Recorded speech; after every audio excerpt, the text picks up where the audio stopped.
बच्चों, सुगम भारती इस पाठ्य पुस्तक में फिर से एक बार आपका स्वागत है। आज हम सुगम भारती पाठ्य पुस्तक से पाठ क्रमांक 9 पढ़ने जा रहे, जिसका शीर्षक है हमें न बांधो प्राचीरों में।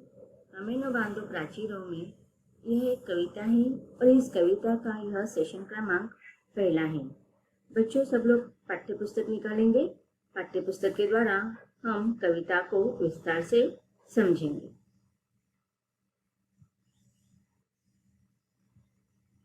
पाठ क्रमांक 9 ये कविता है हमें न बांधो प्राचीरों में। इस कविता के कवि है शिवमंगल सिंह सुमन।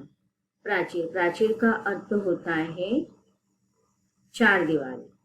हमें चार दीवारी में मत बांधो। अब हम इस कविता का एक बार सस्वर वाचन कर लेते हैं, उसके बाद एक एक काव्यांश को हम विस्तार से पढ़ेंगे। हम पंछी उन्मुक्त गगन के पिंजर बंद न गा पाएंगे, कनक तिलियों से टकराकर पुलकित पंख टूट जाएंगे। हम बहता जल पीने वाले मर जाएंगे भूखे प्यासे, कही भली कटुक निगोरी कनक कटोरी की मैदा से। स्वर्ण श्रृंखला के बंधन में अपनी गति उड़ान सब भूले, बस सपनों में देख रहे हैं तरु की फुनगी पर के झूले। ऐसे थे अरमान की होती नील गगन से होड़ा होड़ी, या तो क्षितिज मिलन बन जाता या तंती सांसों की डोरी। नीड़ न दो चाहे टहने का आश्रय छिन्न भिन्न कर डालो, लेकिन पंख दिए है तो आकुल उड़ान में विघ्न न डालो। पागल प्राण बंधेंगे कैसे नभ की धुंधली दीवारों में, हमें न बांधो प्राचीरों में। तो बच्चों, यह हमारी कविता है। अब हम कविता के हर काव्यांश को विस्तार के साथ पढ़ेंगे। कविता का हमारा शीर्षक है हमें न बांधो प्राचीरों में। प्राचीर का अर्थ होता है चार दीवारी में।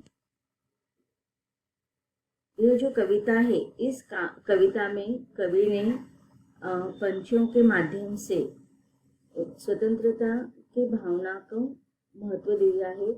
जैसे कि देखो, हमारा देश जब परतंत्रता में था तो हमारे देश की स्वतंत्रता के लिए कितने सारे लोगों ने अपनी जान को समर्पित कर दिया था। तो भारत स्वतंत्रता के लिए लोगों ने अपने बलिदान को देकर यह स्वतंत्रता प्राप्त की है। अब हम स्वतंत्र भारत के स्वतंत्र नागरिक हैं। हमें हर प्रकार की स्वतंत्रता मिली है। विचारों की स्वतंत्रता है। हम अपने हर तरह की हमें किसी भी प्रकार के बंधन से युक्त जीवन अच्छा नहीं लगता है। अगर बच्चों आपको चार दीवारों में बंद करके रख दिया जाए तो आपको अच्छा लगेगा? नहीं। आप लोग 5 मिनट एक स्थान पर नहीं बैठ पाते हो। आपको यहाँ वहाँ घूमना, खेलना, फिरना बहुत पसंद होता है। हम मानव हैं, हमें हमारी स्वतंत्रता प्रिय है। वैसे ही हर सजीव को अर्थात हर पशु पक्षी को अपनी स्वतंत्रता प्रिय होती है। स्वतंत्रता यह मनुष्य ही नहीं, हर सजीव चाहता है। तो यहाँ पर पंछी के माध्यम से कवि ने स्वतंत्रता का महत्व बताया हुआ है। स्वतंत्रता का महत्व बताते हुए कवि कहते हैं, कवि शिवमंगल सिंह सुमन कहते हैं कि हम पंछी उन्मुक्त गगन के पिंजर बंद न गा पाएंगे। हम पंछी है। पंछी का अर्थ क्या होता है? पक्षी। और हम पक्षी कैसे होते हैं? उन्मुक्त गगन में विहार करने वाले होते हैं। स्वतंत्र, उन्मुक्त का अर्थ होता है स्वतंत्र, गगन का अर्थ होता है आकाश या आसमान। आप लोगों ने देखा होगा कि पंछी भले ही पेड़ों पर अपना घोंसला बांधती है और पेड़ों पर रहती है, लेकिन फिर भी उसे उन्मुक्त गगन में, उन्मुक्त आसमान में उड़ना बहुत ही प्रिय होता है। वह सुबह उठकर अपने पंख फैलाकर उन्मुक्त गगन में उड़ान भरती है और दिन भर अपने पंखों के सहारे से इस विचरण का आनंद लेती है। तो पंछी कहते हैं कि हम उन्मुक्त गगन के रहवासी है, हम तो स्वतंत्र गगन में, आसमान में अपने स्वतंत्रता के साथ क्या करते हैं, विचरण करते हैं। पिंजर बदना गा पाएंगे। अब देखिए वह किस प्रकार से आपने देखा होगा कि अपने आनंद को व्यक्त करती है, पंख फैलाकर उड़ान भरती है और स्वतंत्र होकर वह स्वतंत्रता के गीत गाती है। तो यहाँ पर कवि कहते हैं कि आप लोगों ने देखा होगा कि बहुत सारे पशु पक्षियों को मनुष्य अपने स्वार्थ के लिए पिंजरे में बंद कर देते हैं। तो उस समय उन्मुक्त गगन में विचरण करने वाले पक्षियों को मानव ने क्या कर दिया है, पिंजरे में बंद कर दिया है। और इस कारण वह मनुष्य से विनती करते हैं कि हम क्या है, उन्मुक्त गगन में विहार करने वाले, विचरण करने वाले पंछी है, हम पिंजर बंद ना गा पाएंगे। अगर आपने हमें पिंजरे में बंद कर दिया तो हम उन्मुक्त होकर हमारे गीतों को नहीं गा पाएंगे। कनक तिलियों से टकराकर पुलकित पंख टूट जाएंगे। कनक तिलिया, कनक का अर्थ क्या होता है, सोना। तिलिया का अर्थ क्या होता है, जो पिंजरा होता है। तो पिंजरे के सोने के पिंजरे से वो क्या, अगर मनुष्य उसके लिए सारे सुख सुविधाएं उस पिंजरे में ला देती है, उसके लिए सोने का, चांदी का पिंजरा बना देते हैं और उसे उस सोने से बने हुए पिंजरे में उन्मुक्त गगन में विचरण करने वाले पक्षी को मनुष्य क्या कर देता है, बंद कर देता है। तब वो पक्षी कहते हैं कि हम पिंजरे में बंद होकर हमारे स्वतंत्रता के उन्मुक्त के प्रसन्नता के गीत नहीं गा पाएंगे। हम क्या हो जाएंगे, सोने के सलाखों से। तिलियों का अर्थ होता है सलाखे, जो पिंजरे के सलाखे होते हैं उसे तिलिया कहते हैं। तो हम उस सोने से बने हुए तिलियों से या सोने से बने हुए उसके सलाखों से हम क्या हो जाएंगे, टकरा टकरा कर हमारे पुलकित पंख टूट जाएंगे। पुलकित अर्थात प्रसन्न, आनंदित। आप लोगों को पता होगा कि जब वो अपने पंखों के सहारे से, अब देखिए उसके पंख इतने मजबूत नहीं होते, अगर हम देखते हैं तो बहुत मतलब कोमल होते हैं, लेकिन वह कोमल पंखों में इतनी ताकत होती है कि वह आसमान में स्वतंत्रता से उड़ान भरती है। और जब वो उड़ान भरते तो उसके पंख कैसे होते हैं, पुलकित अर्थात प्रसन्नित, आनंदित पंख होते हैं। अब वो उनके पंख जो होते हैं, उनके जो पर जो होते हैं, वह स्वतंत्रता आकाश में, गगन में, आसमान में उड़ान भरने के लिए होते हैं। लेकिन जब उन्हें सोने के पिंजरे में बंद कर दिया जाएगा तो उनके ये पुलकित पंख जो है, कोमल कांत प्रसन्न पंख जो है, वह सोने के तिलियों से टकराकर वो नाजुक कोमल पंख, आनंद प्रसन्नित पंख जो है वह टूट जाएंगे। अब देखिए यहाँ पर कवि कहना चाहते हैं कि परतंत्रता बड़ी ही कठोर होती है, गुलामी बहुत ही कठोर होती है। वह स्वतंत्रता की सरसता को, स्वतंत्रता की सरसता के पंखों को या पर को क्या कर देती है, कतर कतर कर उसका जीवन कठिन कर देती है। तो पुलकित पंख टूट जाएंगे, इसका अर्थ इस प्रकार से होगा।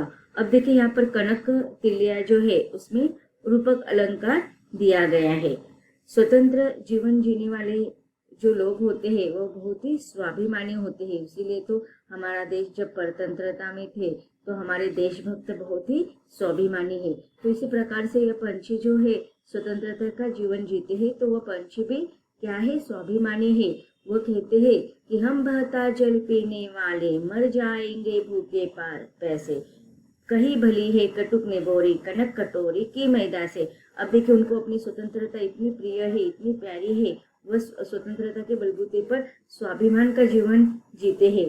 वह कहते हैं कि हमें इस प्रकार के पिंजरे में, सोने के पिंजरे में बंद होने की आदत नहीं है, उसके आदि नहीं है। वो तो क्या करते हैं, जब प्यास लगती है तो बहते हुए जल का पानी पीते हैं, जब उनको भूख लगती है तो कहीं पर दाना चुग लेते हैं। तो इस प्रकार हम तो कैसे है, बहता जल का पानी पीने वाले हैं। पिंजरे में देखो, आपको पता होगा कि उसका मालिक जो होता है, मनुष्य मानव जो होता है, कि सोने की कटोरी में उसको पीने का पानी देते हैं, लेकिन वो पानी कैसा होता है, वो तो थोड़ा सा ही होता है, लेकिन पक्षियों को कैसे जल बहते हुए नदियों का, बहते हुए झरने का पानी पीने की वो आदी होते हैं, जल पीने के आदी होते हैं। तो इस प्रकार देखो आप उनको सोने के पिंजरे में बंद करके उनके सामने कितनी ही सुख सुविधाएं उनके लिए सामने रख दे, लेकिन उनको वो बिल्कुल भी माननी नहीं है। वो कहते कि हम बहता झील के पानी पीने वाले हैं, हम मर जाएंगे भूखे प्यासे, हमें नहीं चाहिए किसी के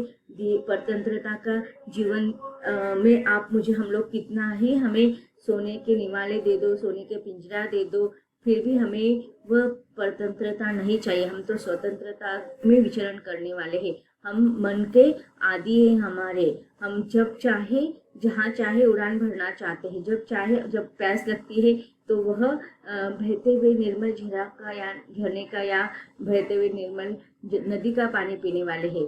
कई भली है कटुक निबोरी कनक कटोरी की मैदा से। अब देखिए जो पिंजरे का मालिक होता है उनको क्या करता है, सोने की कटोरी में पानी देता है, सोने की कटोरी में मैदा के छोटे छोटे निवाले बनकर उनके लिए देते हैं। अब देखिए जब वो बाहर होते हैं तो उनको अपने खाने की खोज में यहाँ वहाँ दिन भर भटकना पड़ता है, कड़ी धूप में, कड़ी छाँव में, कभी धूप में, कभी बरसात में, कभी ठंड में उन्हें मेहनत करना पड़ता है।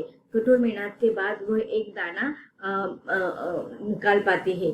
तो लेकिन यहाँ पर तो देखो पिंजरे में तो उनको सोने के पिंजरे में, सोने के कटोरी में, कनक कटोरी अर्थात सोने की कटोरी में उनका मालिक उनको बिना कोई काम किए आराम से उनको मैदे से बना हुआ रोटी या मैदे से बनाए हुए जो छोटे छोटे मैदे के गोले होते हैं वो आराम से दे रहा है, लेकिन फिर भी उनको वो नहीं चाहिए। उन्हें लगता है कि अब क्या हो जाएगा, भले ही उनको सब मिल रहा है लेकिन वो उनके आदि नहीं है। स्वतंत्र जीवन जीने वाले जो लोग होते हैं वो बहुत ही बड़े स्वाभिमानी होते हैं, उनके बड़े बड़े अरमान होते हैं, वे इसके लिए कुछ भी कर गुजरने के लिए तैयार होते हैं। तो इसी प्रकार वह चाहते हैं कि नहीं चाहिए हमें हमारे मेहनत के कटुक निबोरी, कटुक अर्थात कड़वी, निबोरी मतलब नीम के जो फल होते हैं वो देखो पेड़ से उनके मेहनत के फल, चाहे वह नीम के जैसे कड़वे ही क्यों ना हो, तीखे ही क्यों ना हो, लेकिन वो उनके मेहनत के है, स्वतंत्रता के है, उनके किसी गुलामगिरी के नहीं है। तो सोने के कटोरे में दिए हुए मैदे से वह कड़वी निम्बोरी या तीखी निम्बोरी उनको बहुत ही प्रिय है। तो बच्चों पहले हम भावार्थ शब्दार्थ देखेंगे, फिर व्याख्या संदर्भ प्रसंग सब देखेंगे। शब्दार्थ उन्मुक्त स्वतंत्र गगन आसमान, पिंजरबंद पिंजरे में बंद, कनक तिलियों से सोने की तिलियों से, पुलकित आनंदित, कटुक तीखा या कड़वा, निम्बोरी नीम के फल, कनक कटोरी सोने की कटोरी। अब हम प्रसंग देखते हैं इसका। संदर्भ प्रस्तुत पंक्तियां हमारी पाठ्य पुस्तक सुगम भारती हिंदी सामान्य भाग 8 के पाठ 9 हमें न बांधो प्राचुर्य में से ली गई है। इसके रचयिता है शिवमंगल सिंह सुमन। प्रसंग में आप लिखेंगे इसमें कवि पंछी के मनोभाव को व्यक्त कर रहा है। व्याख्या में आप लिखेंगे स्वतंत्रता सबको प्यारी लगती है, मानव ही नहीं पशु पक्षी भी स्वतंत्र वातावरण में रहना चाहते हैं। इन पंक्तियों में पक्षियों के मनोभाव को व्यक्त करते हुए कवि कहता है कि स्वतंत्र आसमान में उड़ने वाले हम जीव है, इन्हें पिंजरे में बंद होना कतई अच्छा नहीं लगता। पंछी कहते हैं कि सोने की तिलिया जिससे पिंजरा बना है से टकराकर उनके पंख टूट जाएंगे, वे उड़ नहीं पाएंगे क्योंकि पिंजरे का दायरा काफी छोटा है। उड़ान भरते हुए जब कभी उन्हें प्यास लगती है वे नदी तालाबों में से पानी पी लेते हैं। यहाँ पिंजरे में वे भूखे प्यासे मर जाएंगे।